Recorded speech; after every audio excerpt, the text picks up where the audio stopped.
ఇలా మొత్తం సమాజం ఈవేళ చూడండి, చిన్న చేపలను పెద్ద చేపలు మింగేస్తున్నాయా లేదా? డీమార్ట్ పెట్టారమ్మా, ఎన్ని దుకాణాలు ఆగిపోయినాయి. నమశివాయ, వాడే పెద్ద చేప అంటే. కానీ మనం ఏం చేస్తాం, డీమార్ట్కి వెడితే అన్నీ దొరుకుతాయి, చావు కూడా అక్కడే దొరుకుతుంది, అప్పులు కూడా అక్కడే దొరుకుతాయి, ఈఎంఐలు కూడా అక్కడే దొరుకుతాయి. ఎందుకు ఎడుతున్నావు నువ్వు డీమార్ట్కి?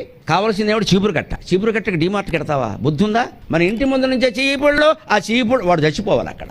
ఇక్కడ మార్చుకోండి అమ్మా, నమస్కారం పెట్టి కోరుతున్నా.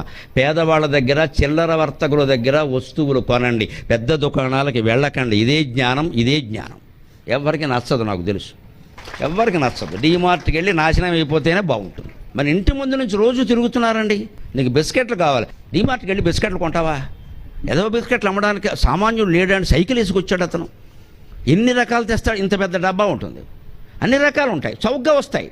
మనకు అసలు చౌక నచ్చదు. బిస్కెట్ అంటే 100 రూపాయలు ఉండాలి, ఎందుకంటే నాశనం అయిపోవాలి కదా.